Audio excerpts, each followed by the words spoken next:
Amén, amén. Dios le bendiga, la paz y el amor de Dios esté sobre cada uno de ustedes. Bienvenido a esta asignatura de homilética.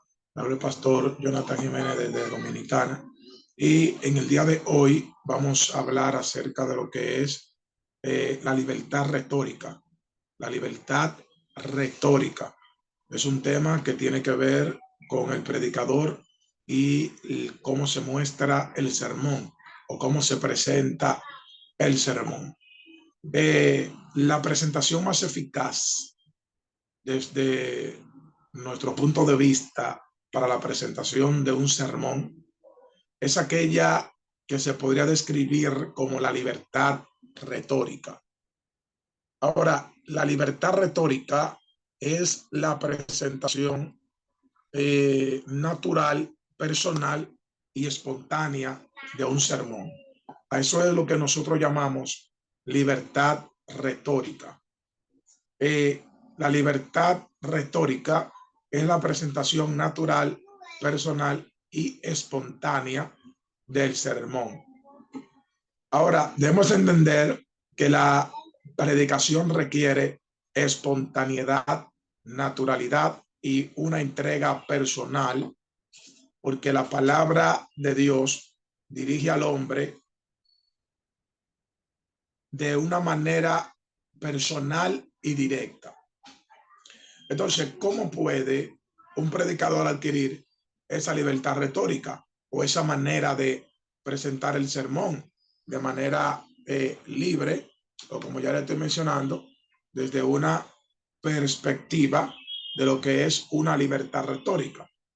Hay varias formas. En primer lugar, hay algunos hombres de Dios o predicadores que han sido dotados de un talento dado por Dios. Es un talento natural que aun cuando leen un libro o un manuscrito, gozan de una espontaneidad y un poder persuasivo para elaborar rápidamente un sermón, para elaborar rápidamente una predicación de manera natural.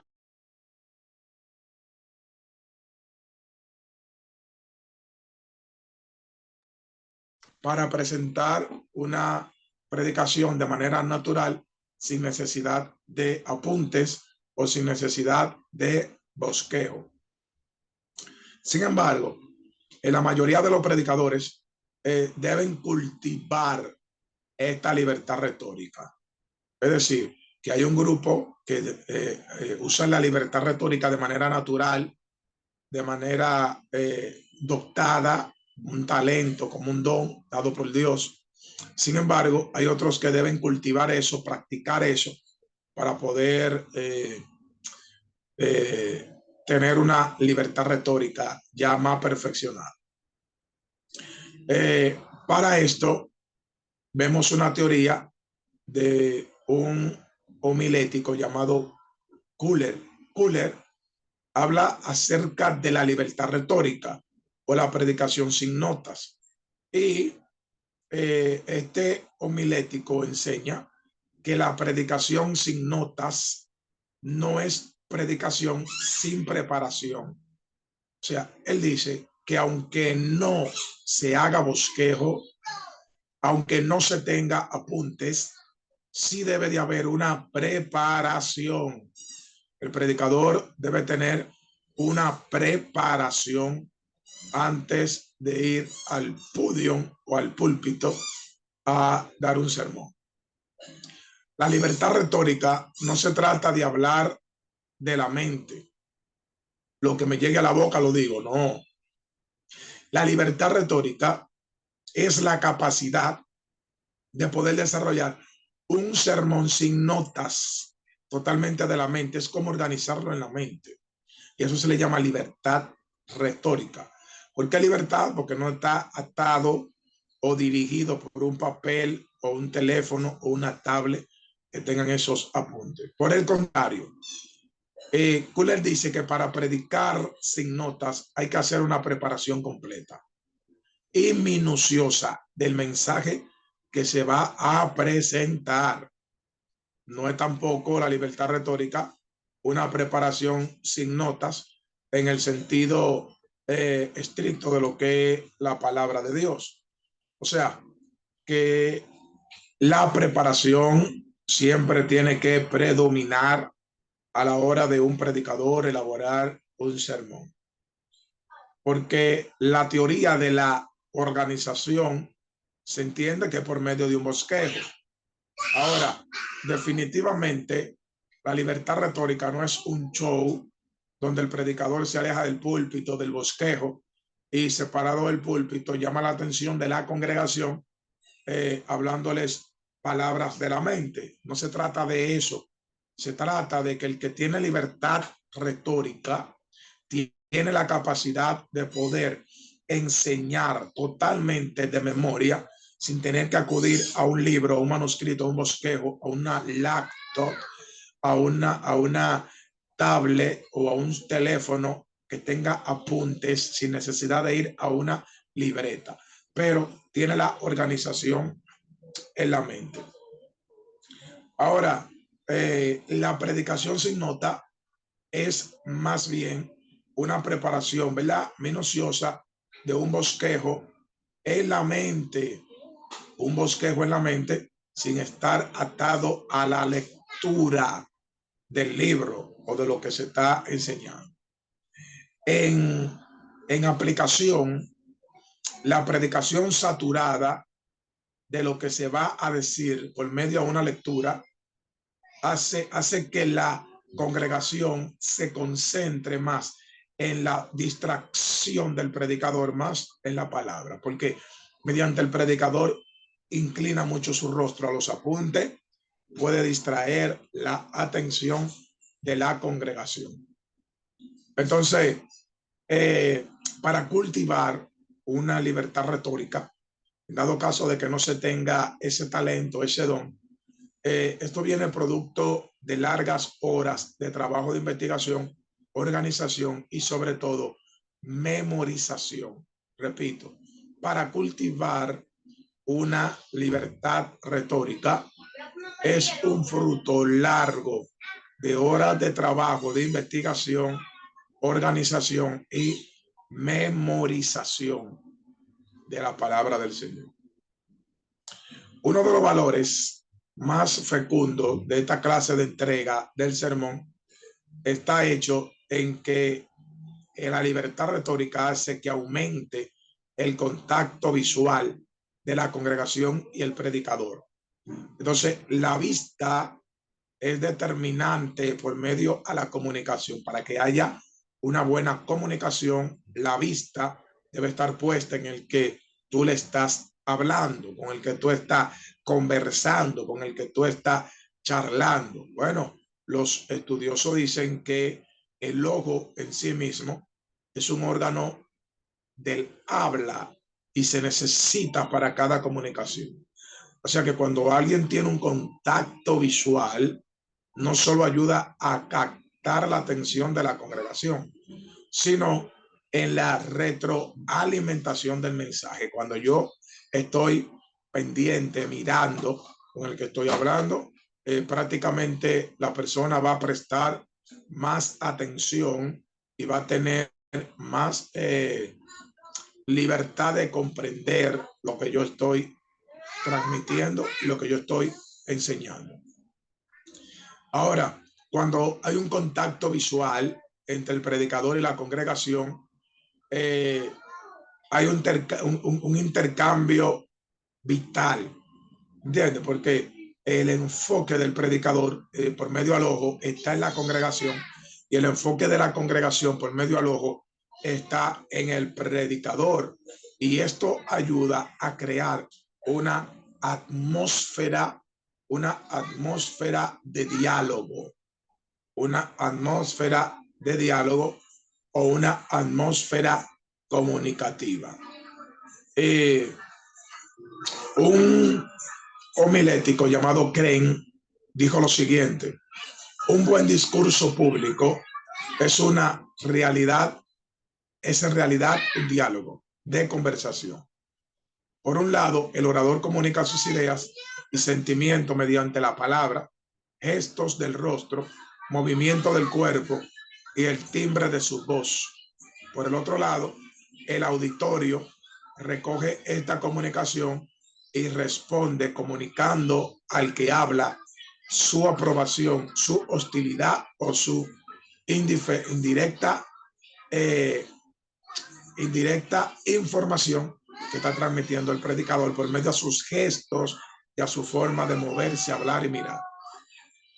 Pero si entre el que habla y lo que escuchan se interpone un papel, queda rota en cierto sentido esa comunicación.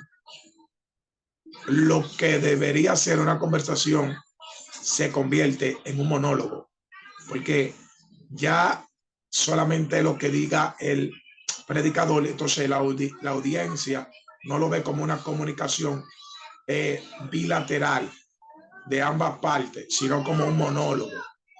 Y eso puede causar que el mensaje no tenga efectividad.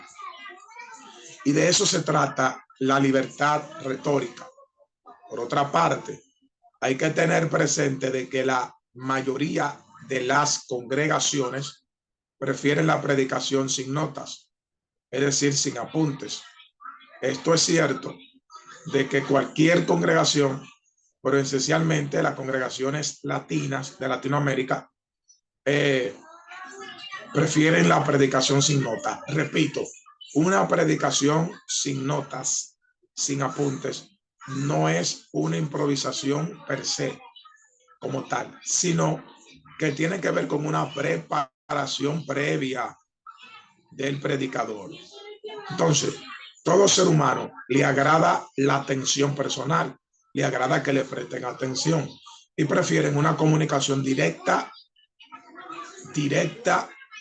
con la persona. O sea, es mejor hablar con alguien personal que por llamada. Cuando tú hablas por llamada no hay un contacto visual, tú no ves su rostro, no puedes discernir sus rasgos característicos de su cuerpo o su rostro facial. Entonces, se entiende que la comunicación directa es aquella comunicación que se hace cara a cara. Ya la comunicación indirecta es una comunicación que se hace a través de medios técnicos, el teléfono, carta, etc. Entonces, un papel de por medio entre el predicador y la congregación tiene el mismo efecto que una conversación indirecta, una conversación por teléfono, una conversación por carta, una conversación por videollamada. Y eso impide la entrega completa corporal, mental y emocional del sermón. Por consiguiente, cuando se le pregunta a cualquier creyente que se prefiere escuchar un sermón en el cual el predicador depende de sus notas o apuntes, o uno que el predicador está libre, siempre la respuesta va a ser que el predicador esté libre de notas, porque eso va a provocar una comunicación directa con la audiencia. Además, la predicación sin notas contribuye poderosamente al desarrollo de las facultades del predicador. Por ejemplo, aumentan la capacidad de reflexivas, ejercitan la memoria de las ideas que tiene el predicador en su mente. 3, obliga a pensar al predicador mientras habla. 4, lo obliga a reflexionar y a responder instantáneamente los reflejos de la congregación. Entonces, la libertad retórica es como un ejercicio de confianza para el predicador. Entonces, el predicador que usa este sistema de presentación de sermón, este sistema que es la libertad retórica, es de gran inspiración. ¿Por qué? Porque la predicación sin nota le permite hablar con libertad y comunicar con mayor eficacia. En cambio, le motiva a esforzarse todavía más y a vivir en un continuo romance con la predicación. De acuerdo con este homilético Kohler, la predicación sin nota depende de 3 factores básicos. Número 1, saturación. Número 2, organización. Y número 3, memorización. Repito, de acuerdo a Fuller, un homilético dice que la predicación sin notas, es decir, la libertad retórica, depende de 3 factores básicos. Número 1, saturación. Número 2, organización. Y número 3, memorización. La saturación se entiende como la completa familiaridad con el contenido del sermón. Cuando tú te familiarizas con el contenido del sermón, con lo que habla el sermón, tú te vuelves uno. Y esto implica un dominio interno de la materia que abarca tanto el consciente como el inconsciente. Entonces, esto requiere largas horas de estudio bíblico. Entonces, el proceso de saturación es contingentemente a 2 procesos. El primero es el de la tormenta cerebral o bombardeo mental. Esto tiene que ver con el donde el predicador se somete a un periodo riguroso de reflexión sobre un tema. Tu mente bombardeada o atormentada, como le llaman, tormenta cerebral o bombardeo mental. Porque tu cerebro va a ser bombardeado de información y tú tienes que tener la capacidad de, aunque no te sienta a gusto, de leer o estudiar. Esto presenta una idea de que el predicador debe desglosar anotando todas las ideas que le vienen a la mente. Este proceso está muy relacionado con lo que llamamos prácticamente la sedimentación. La sedimentación tiene que ver en el sentido de que alguien ha pasado por un periodo de concentración rigurosa y cuando se concentra rigurosamente, las ideas del subconsciente le vienen a la mente.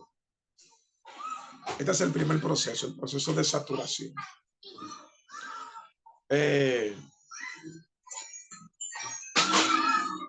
proceso de saturación.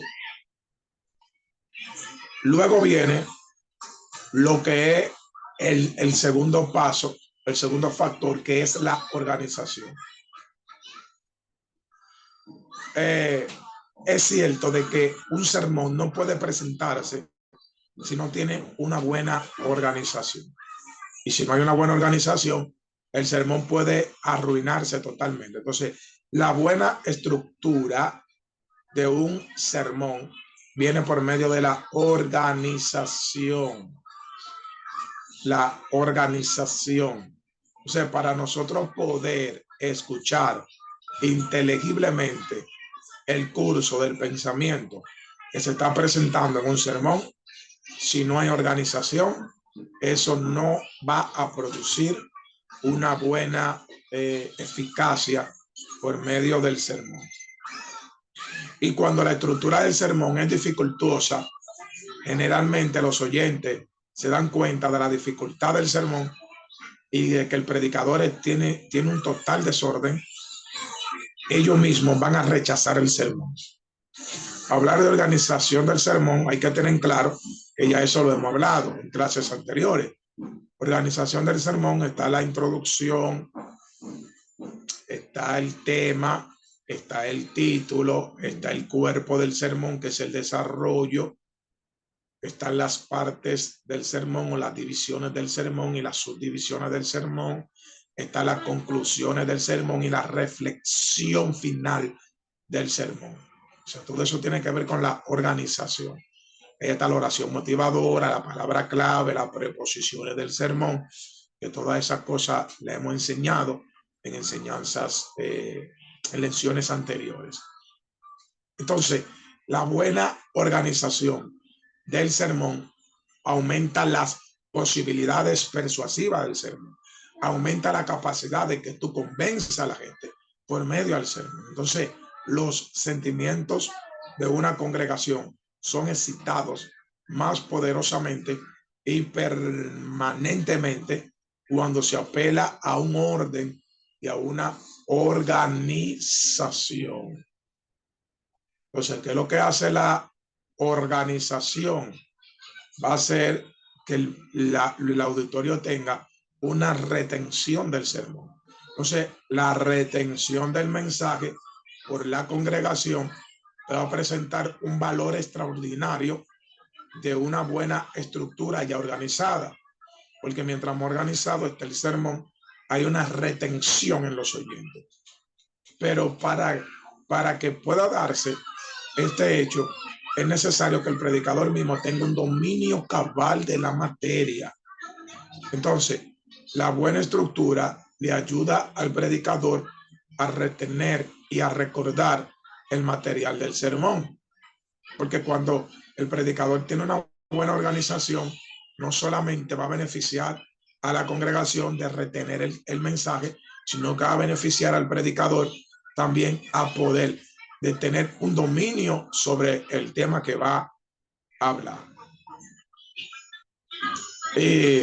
Richard Storm, que era un homilético también del siglo pasado, decía que la retención y que el acuerdo o el recuerdo del tema que se está hablando va a ser necesario por medio de una organización. O sea, si no hay una buena organización, el predicador no puede recordar lo que va a hablar, pero tampoco la audiencia puede retener el mensaje. Es una buena estructura, una buena organización va a ayudar más al predicador cuando este no depende de un bosquejo preparado. Entonces, el bosquejo se presta más para el estilo de manuscrito, que se centraliza en una expresión de lectura, donde el predicador básicamente lo que está dando es una lectura de lo que está leyendo. Pero ya en lo que es la presentación de la libertad retórica, ya la organización debe estar en la mente. En la mente. Sin embargo,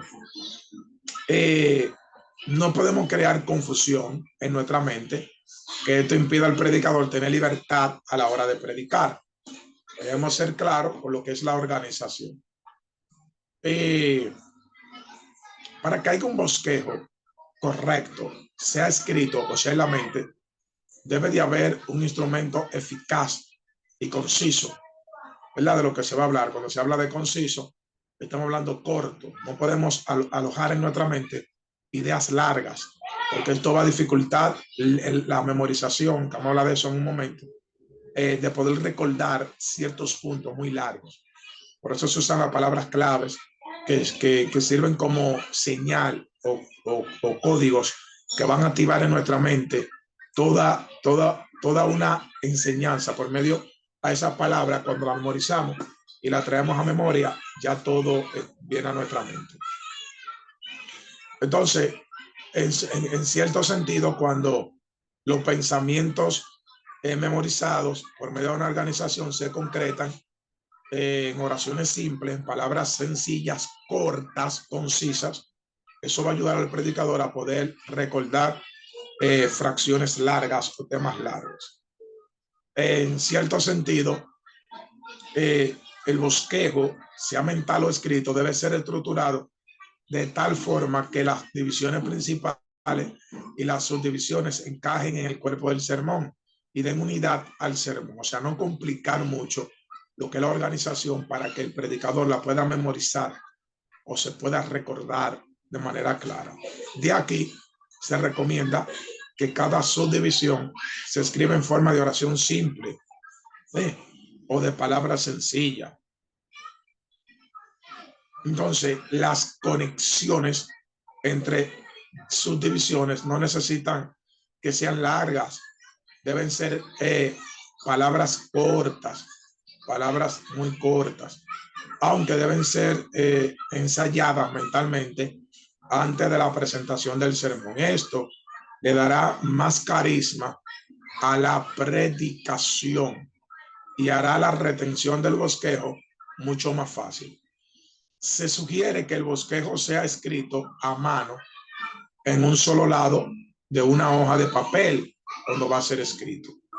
Ahora, estas frases que usted va a alojar en el papel o en la mente deben ser exactas y deben ser palabras totalmente claves para que el predicador pueda tener una buena memorización de lo que va a expresar.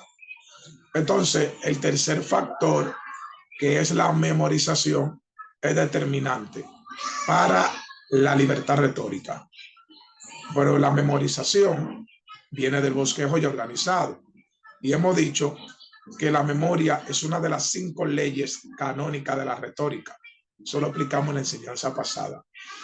Entonces, según este homilético Kuller, él dice que el problema de la memoria se reduce un 50% por la saturación y otro 40% por la buena organización. No obstante, el 10% adicional que queda tendrá que darse a la memorización pura. Para ayudar a este proceso, tenemos que tener varias ayudas. Número 1, el uso de las ayudas visuales. En la preparación del bosquejo, la memoria visual es más fuerte que la oral. Por eso algunos maestros acuden a enseñar por medio a imágenes, diapositivas, videos, porque lo visual va a ayudar a comunicar más efectivamente que lo oral. Entonces, el uso de las ayudas visuales en la preparación de un bosquejo va a ayudar a memorizar al predicador. De ahí que no son pocas las veces que se suele oír la expresión, me acordé de su cara, pero no recuerdo su nombre. Hay gente que usted lo ve y usted dice, yo me acuerdo de él, pero no me acuerdo cómo se llama. Pero esa persona te dijo cómo se llama, pero tú sabes quién es, que lo viste, sabes que hablaste con él, sabes que pasaste un momento con él, porque su rostro está en tu memoria. Lo visual se memoriza más que lo oral. Repito, lo visual se memoriza más que lo oral. Entonces, hay por lo menos 4 formas de ayuda visuales que pueden usarse con éxito a la hora de la predicación sin notas por la libertad retórica. En primer lugar, es sangrar las ideas principales a ideas secundarias. Esto quiere decir que las ideas secundarias deben ir ubicadas debajo y en varios espacios hacia la derecha de las ideas principales. Eso es cuando el bosquejo es escrito. Inmediatamente tú giras tu vista sin tener que leer, ya eso te trae una memorización de lo que tú vas a decir. De este modo, se reconoce instantáneamente el grado de importancia de cada aspecto o de cada punto que se va a tratar. Segundo, subrayar el título. O sea, en la introducción o la conclusión, cuando tú la subrayas, esa raya subrayada te va a señalar que es la introducción o la conclusión. Eso es cuando es escrito. Eso es para que tú no tengas necesidad de leer. Simplemente con una vista, ya el predicador sabe a qué va a ser dirigido. Esto contribuye a crear una buena impresión visual que a su vez ayuda a la retención del sermón. La tercera recomendación para el uso visual es el uso de números en vez de letras, porque los números son más fáciles memorizarlos que las letras, ya que la mente humana retiene más fácil los números que la letra. Y la enumeración de las divisiones en la mente no funciona con A, B, C, no. Funciona con 1, 2 y 3. O primer lugar, segundo lugar, tercer lugar. Así la retención será más adecuada.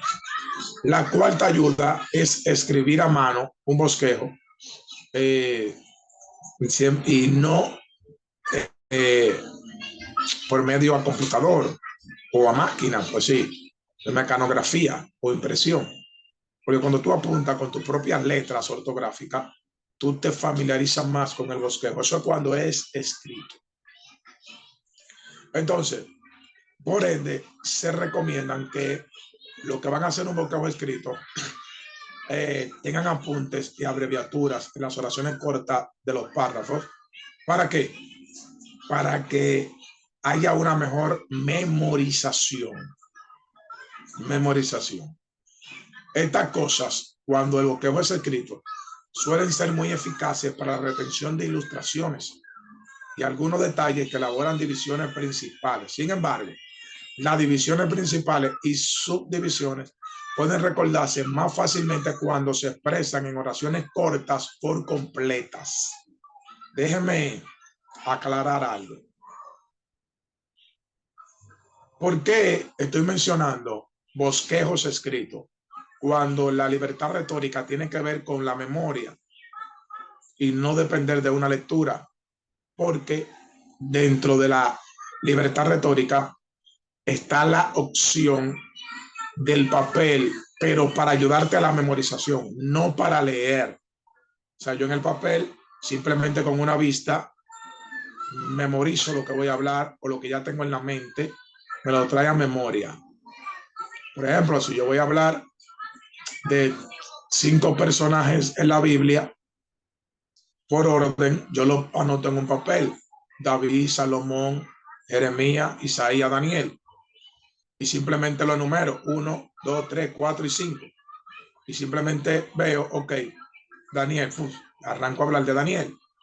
Veo, ¿quién sigue después de Daniel? Jeremías, arranco a hablar de Jeremías. Es una forma de un bosquejo escrito, pero no para leerlo, sino para la memorización o para el apunte visual para lo que es la memorización.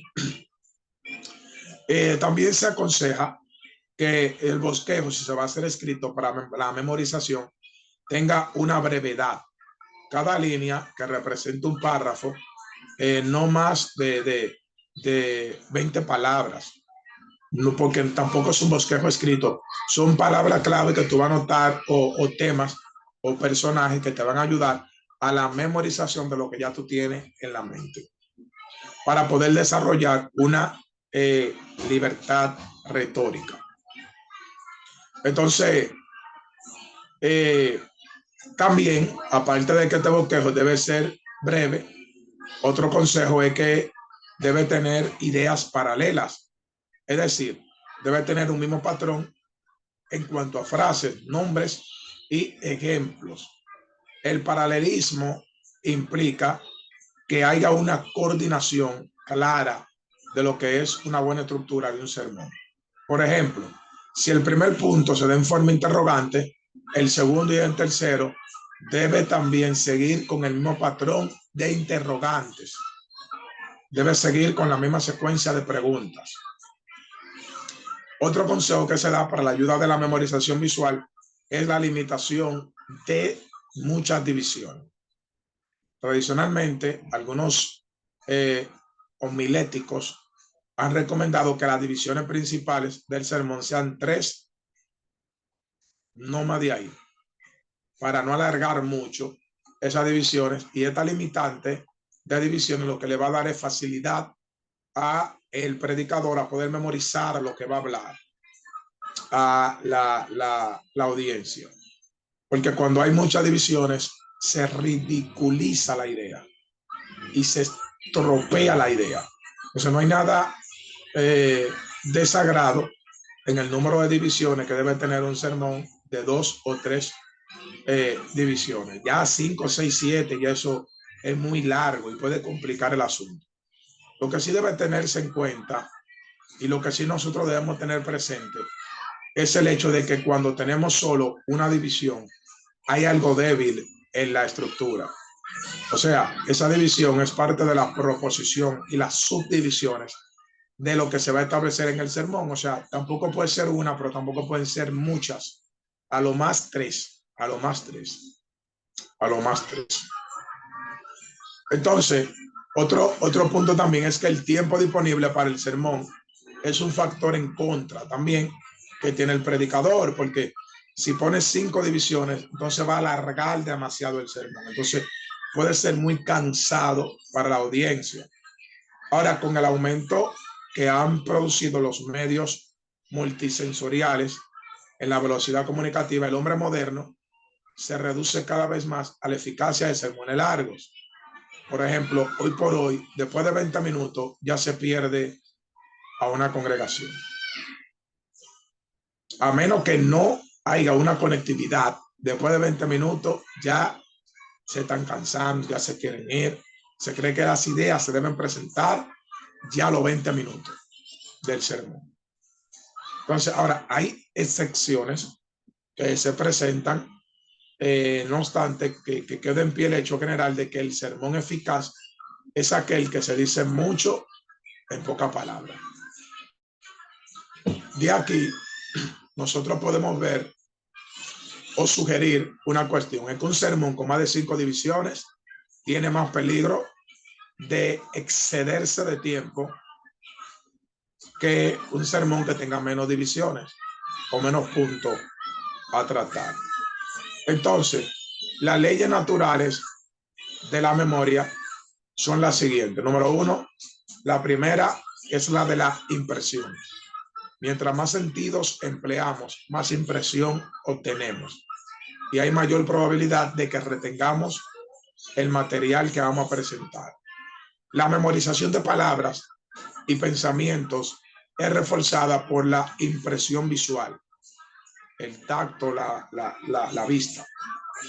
La segunda ley de la memorización es la de la asociación. El proceso de aprendizaje y retención se mueve de lo familiar a lo no familiar. Las asociaciones no necesitan ser necesariamente lógicas, pero deberían ser tan vivas y fuertes como sea posible, de modo que cuando el predicador quiera asociar su sermón a lo vivido, a lo familiar, a lo entorno, tiene mayor probabilidad de memorizar. 3. Está la ley de la repetición. La memoria requiere un proceso de repetición para poder recordar. Cuando tú repites mucho las cosas, la mente la guarda. Entonces, la repetición debe hacerse con intervalos cortos. Entonces, aquí nosotros tenemos prácticamente 3 factores o 3 leyes para memorizar. Número 1, la impresión. Número 2, la asociación. Y número 3, la repetición. La impresión, para que entiendan, tienen que ver con la visualización de palabras, la familiarización de palabras, expresiones, ideas. La asociación tiene que ver con tú vincular esas palabras al entorno. Tú asocias las ideas al entorno con lo que tú te relacionas. Y tercer lugar, la repetición es el área donde tú repites, tú vas repitiendo, ¿verdad? Tú vas repitiendo las palabras que tú vas hablando, que tú vas diciendo, tú vas repitiendo esas palabras para poder memorizarlas. Tú vas repitiendo esas palabras para poder memorizarlas. Entonces, es de gran ayuda para la predicación sin notas, es decir, la libertad retórica, repetir mentalmente el bosquejo antes de tú acostarte o cuando te levantes, bueno, etcétera. Debes repetir para que eso te va a ayudar a poder retener. Entonces, pueden también la repetición ser de gran ayuda al proceso normal por el cual pasan muchos actores en memorizar sus papeles dramáticos. Eso se usa en el arte o que cuando y en el drama, porque cuando los autores repiten mucho su guión, lo memorizan.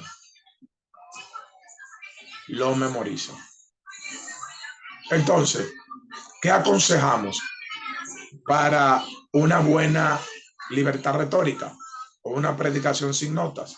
Número 1, aconsejamos la lectura completa del manuscrito o del texto bíblico que se va a usar. 2, copiar a mano lo que tú entiendes más importante del manuscrito o de lo que tú leíste. 3, grabar todo el manuscrito y repetirlo continuamente hasta que tú te lo aprendas. La idea. 4, escribir a mano otra vez todo lo que el manuscrito tú recuerdas. Esto te va a ayudar a memorizar. Esto es como un ejercicio. Después de haberse saturado el contenido del mensaje y haberlo organizado cuidadosamente en un bosquejo conciso, viene la memorización. Entonces el predicador deberá orar para poner toda su confianza en el Señor, en Dios, y poder entregar este sermón con toda libertad. Entonces, para que haya una libertad retórica, aquí nosotros podemos ver que se tiene 3 factores. Número 1, el factor de la saturación, de las ideas que saturan la mente. 2, la organización. Y 3, la memorización.